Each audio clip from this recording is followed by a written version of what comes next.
Hey everyone, Henny here. Back for another deck profile video for you guys. So the past weekend we had a store regionals here in the Netherlands at Side7 in Alphen aan den Rijn. One of my personal favorite locations. I think the staff is great. It's a very nice looking store. It's spacious. And they always organize great events. So if you're ever in the Netherlands and are interested, please check them out. I definitely recommend it. They also do other Bandai card games or model kits if you're into that. So it was a 32-man store regionals, which I managed to win. And I went 4-0-1, 2-0ing all my victories and of course having the one draw. And the deck that I was piloting was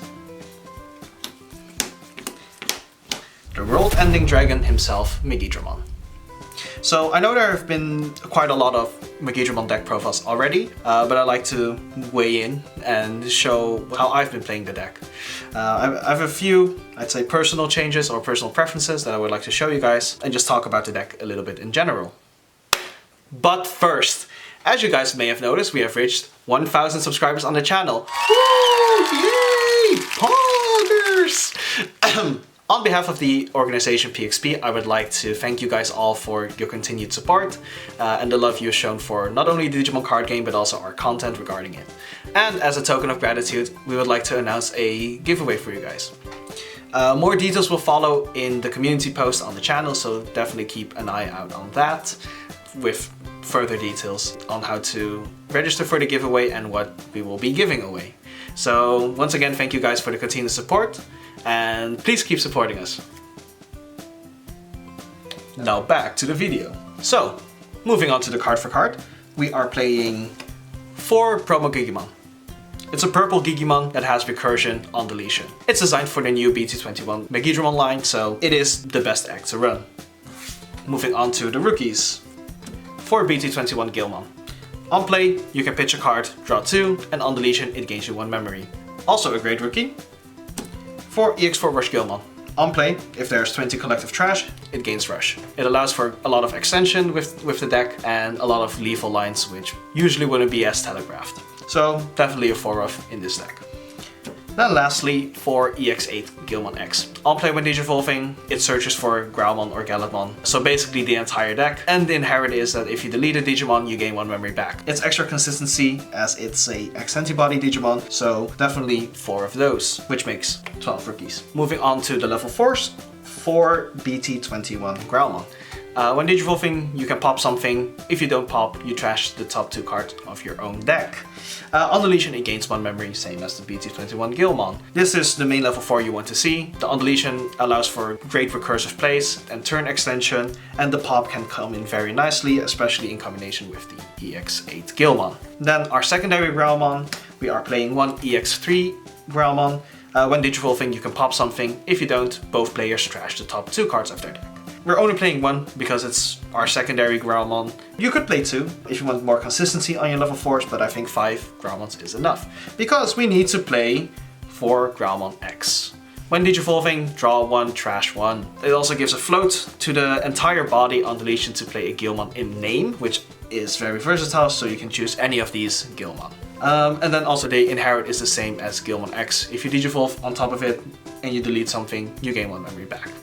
Moving on to the level 5s, 4 BT21 War Growlmon. When digivolving, trash the top 2 cards of your deck, then this Digimon gains Raid and Retaliation. When attacking, you can digivolve into Megidramon or Chaos Gallantmon, future-proof, and you reduce the evo cost by 1 for each 10 in collective trash. This card allows you to turbo into Megidramon, and you only really want to see this card most of the time. So, for the level 6s, how I would like to call them, the 4 Horsemen of Gallantmon. And a crocodile. So, the main boss monster of this deck and the namesake is Chaos Gallantmon, treated, Megidramon. So, although it is the boss monster of this deck and the namesake, I am only playing 3 Megidramon. The main reason for it is I think at 3 you're able to see it enough in this build, and you only really need 1 throughout the entire game. So at 3 I had no problem finding it, so for me it's minimum 3, you could bump it up to 4 if you would like. I'm running 2 of the BT13 and the Promo Gallantmon. These 2 work great together as your mid to late game finishers, since you can play Gallantmon BT13 for a reduced play cost if your board is empty, and afterwards you can play Promo Gallantmon for the reduced cost because BT13 is 13k or more. And lastly, we are playing one Medieval Gallantmon. It is one of the strongest cards currently in the Digimon card game, and it's tribal in our deck, so we can search it even more consistently. And it can auto-win some matchups, so for sure I would like to include one in this deck. And lastly, our Crocodile. So, although this deck is very strong and very fast, it does have some counterplay, and I think Leviamon is a great answer to set problem cards, or cards that could pose a problem for this deck, mainly Hexablow. And it also has great synergy with Growl X and Gallantmon X since it's generic. When something gets deleted, you get memory. You don't have to have Gallantmon or Growlmon in name. So Levia also procs, and you even gain more memory because of its own alternate effect. Then moving on to the options. We are playing 4 Offense Training. Training is one of the best cards for any stack deck currently in Digimon, as it helps any deck with great consistency. But one thing you might notice is we are playing the red one with a purple egg. Usually you choose the same color as the egg, so in hands where you don't find the rookies, in this case, you're still able to dig for your pieces, maybe even find the level 3 that you're missing. For a lot of Megidramon lists, purple is usually the choice of most players, and that's why we are also playing 4 purple training. Yes, we are playing 8 training. I think this is, or at least this is my personal favorite lineup for the consistency options, as I'm not playing any memory boost, because if we want to have memory, why not gain it for free? No delay. You activate main, you gain 2 memory, then you lose 2. But what if there's not a next turn? Exactly. We're playing this, we are finishing the game. This deck, great card with Gravity Crush. Notably, it's still at 4. Not compared to one of the other criminals in the deck, Jackraid. The 5th memory gain option, this card is at 1, it's healthier for the game. Sadly, I can't say the same for Gravity Crush. Another generic staple in every purple deck that's also limited, Calling from Darkness. Like mentioned, probably every purple deck is playing this at this point. It's great recursion, you can empty your board, which is very good synergy with this deck. And just being able to grab most of your Digimon back or deleting yourself is very good for this deck to have, as it can open up different lines and give you more extension towards your plays. But 1 is not enough, and that's why we are also rounding up the 50 with 2 Demonic Disaster. Yes, a card with Chaos Gallantmon and Megidramon on the art is finally being utilized in its own native deck. Being able to delete one of your own Digimons when they don't die from security, or to proc their on deletion effects, is great. It allows for extension and more aggressive plays in general, combined with Growlmon X or any other card if you want to get rid of it to clear the way for the Gallantmons. So, what I personally really like about this deck. Right now, in the Digimon card game, there are 2 Gallantmon decks that are playable. The regular Gallantmon X deck, but also Megidramon. But it's the first time that a Megidramon deck is actually viable, so of course I wanted to try it out, and I just fell in love with the deck almost immediately. It still utilizes my favorite Gallantmon cards in Gallantmon X and Growlmon X, for example, as well as BT13, but it got some really nice flavor and card design, I'd say. Having the Megidramon just delete everything on the field after its attacks is just great design in my opinion. Thematically, might be a little bit strong, but thematically it's great. I think the new Promo Gallantmon is a great inclusion for the Gallantmon archetype, as it synergizes very nicely with BT13. Them kind of working in tandem together is a very nice touch, I think. Also, this deck is just very fast. It's very aggressive. Me personally also, I like red and purple as colors, so this is like the perfect mariage between the decks. It might seem like a pretty linear deck, as you just want to climb up and make a stack and then swing and then do all your unleash shenanigans, but as it is a purple deck and you have a lot of floating in the deck, it actually makes for quite a lot of decision making in the deck. I'd say that this deck has a decently low floor, but a pretty high ceiling as well. Besides that, the deck is also not that expensive. Most of the cards are from the new set, and some of the commons or low rarity cards from older sets. BT13 Gallantmon was a secret, but it got a box topper reprint, so that's pretty nice. Promo Gallantmon was also in the same set as a box topper. Medieval and Levia are more pricey for new players, but those are more meta calls or more situational cards, and you can definitely play the deck without. I just like them with. So in that sense, I think it's a very thematically nice deck.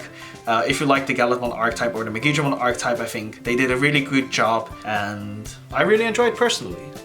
And even though I'd say that this deck currently is one of the most overtuned decks in the format, it still has some counterplay. Very defensive decks are a problem for this deck.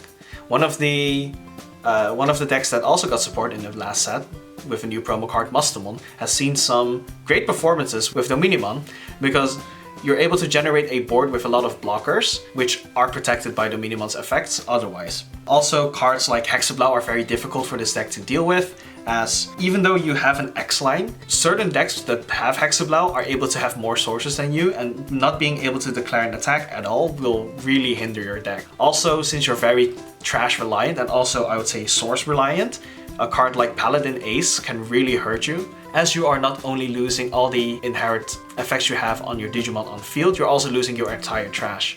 So being set back that much can sometimes cost you the game, because this is the definition of all offense, no defense. Also, this deck just kinda has to face check aces.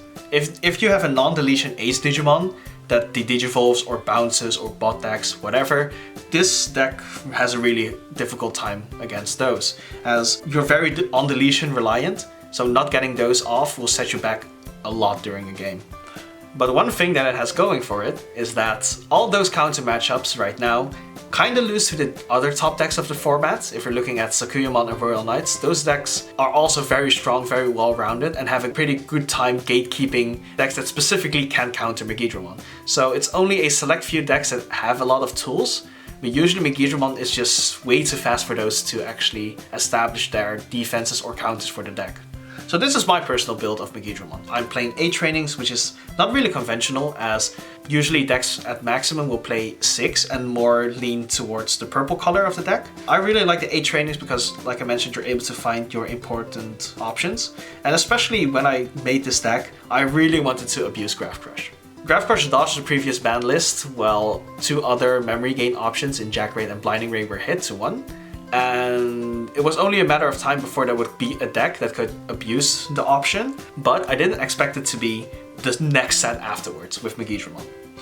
Some considerations or tag options the deck has is usually cards like Analog Youth, as it does really synergize well with the deck on paper, being able to reveal the top 3, add a Digimon and trash the rest.